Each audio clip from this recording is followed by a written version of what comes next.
కరుణాకర్ గారు మీరు మీరు మీరు మ్యూట్లోకి వెళ్ళారు, చూడండి ఒకసారి. చెప్పండి. యా, అంటే ఒక ప్రధానమైనటువంటి ఆరోపణ స్థానికుల నుంచి వస్తుంది. అక్కడ డ్రింకింగ్ వాటర్కి నీళ్ళు ఇవ్వలేదు, అక్కడ ఇరిగేషన్కి నీళ్ళు ఇవ్వలేదు, అక్కడ నిర్వాసితులకి సమస్యను అడ్రస్ చేయలేదు. దాంతోపాటు మొత్తం గోవర్ధన్ చెప్తున్నట్టుగా మొత్తం కాళేశ్వరం ప్రాజెక్టులో ఉన్నటువంటి వాళ్ళు చెప్తున్నటువంటి 2000 కిలోమీటర్ల కెనాల్ కానీ, అంటే కాలువలు కానీ, రిజర్వాయర్లు కానీ ఏది ఎక్కడ నీళ్ళు ఇవ్వని పరిస్థితి అయితే కనిపిస్తోంది. దీన్ని ఎట్లా చూడాలి సార్? ఇప్పుడు ఒకటి ఏంటంటే, నిజంగా చెప్పాలంటే ఇప్పుడు అక్కడ ఉన్న కేంద్రంలో బీజేపీ ప్రభుత్వం కానీ కాంగ్రెస్ ప్రభుత్వం కానీ ఇంకా ఉదారంగా చూస్తుందా? ఎందుకంటే కళ్ళకు కట్టినట్టు అవినీతి, అది ఆ పాపాన్ని, ఆ అవినీతిని ప్రకృతే బయట పెట్టింది సార్, ఎవరు బయట పెట్టలే. ఎందుకంటే ప్రకృతే బయట పెట్టింది. ప్రకృతి బయట పెట్టి ఆ కాళేశ్వరుని కుంగదీసి ప్రపంచానికి తెలియజేసింది. తెలియజేసిన తర్వాత దాన్ని బయటపడ్డది. కానీ ఇప్పటికైనా కేంద్రం కూడా దాని మీద ఎంక్వైరీ చేయాల్సిన అవసరం ఉంది. కేంద్ర మరి పెద్దలు అందరూ కూడా, మన అమిత్ షా కావచ్చు, మోదీ కావచ్చు, కాళేశ్వరము చాలా పెద్ద కుంభకోణం, అది కాళేశ్వరం ఒక ఏటీఎం అని అన్నారు. అంత పెద్ద ప్రధానమంత్రులు, హోంమంత్రులు అన్నప్పుడు ఎందుకు దాన్ని ఎంక్వైరీ చేస్తున్నారు? ఇప్పటికి కూడా ఎందుకో దాన్ని సందర్శించబోతున్నారు. సందర్శించి ఏమి వెలగబెడతాడు, మరి దాన్ని ఏం చేయగలుగుతారు?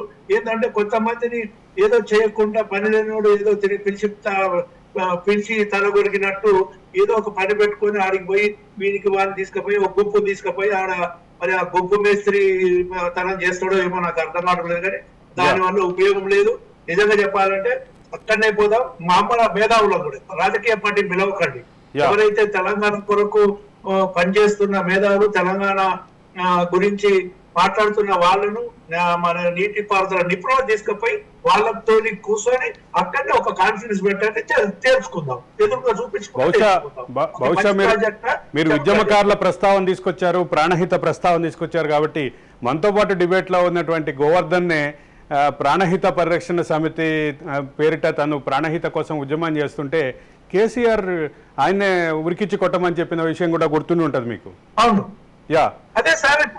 ఇప్పుడు ఏం లేదు. అది ఒక్కటి ఏంటంటే, నిజంగా చెప్పాలంటే మరి ఒక అలసలాగా అయిపోయి దీన్ని మొత్తము ప్రజలకు పోయింది. దీన్ని ఏదో రకంగా 4-5 క్వశ్చన్లు పెట్టి ఇది కూలుతుంది, ఇల్లు కూలుతుంది, కూడదా, కట్టినప్పుడు చెరడిది అవుతుంది, అది అవుతుంది అని. ఒకడేమో భూకంపాలు వచ్చింది, భూకంపాలు వస్తే సార్, భూకంపాలు వస్తే కూలిండొచ్చు అంటే, భూకంపాలు వస్తే రిచర్ స్కేల్ మీద తెలదా? ఇవాళ టెక్నాలజీ ఎందుకు మాట్లాడతారు? వాళ్ళని సమర్థించే పనికి ఆహారం పథకం మేధావులు.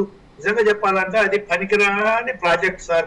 ఒకవేళ కట్టినా కూడా అందరు కూడా చెప్పారు, దాని వల్ల ఎత్తిపోతల వల్ల, తిప్పిపోతల వల్ల ఎంత కరెంటు కాలుతుంది, ఒక ఎకరానికి ఎంత ఖర్చు అవుతుంది, అంత ఖర్చు ఇచ్చే బదులు మరి ఇప్పుడు రేపు కట్టినా కూడా ఆ ఖర్చు అయితే కాదు కదా. అంత నిజంగా ఏం లేదు సార్. ఏదైనా కూర్చువేతలు, కట్టివేతలు అన్ని కూడా కమిషన్ల కొరకు ఏర్పాటు చేసిన ప్రాజెక్టు. ఇది జగమెరిగిన సత్యము. దీని నుండి బయటపడడు కష్టము. రేపు పార్లమెంట్ ఎలక్షన్ లో ఏమన్నా గిట్ల ఏదో ఒకటి అదరగొట్టుకుంటా మన ఓటర్ల మైండ్ ను డైవర్ట్ చేసి ఏమన్నా గెలుద్దాం అనుకుంటారు, ఒక్క సీట్ కూడా గెలవరు. ఆఫ్టర్ పార్లమెంట్ ఎలక్షన్ బిస్తరు కట్టించి బస్తాలు అడవులకు పంపిస్తారు ప్రజలు, తెలంగాణ ప్రజలు.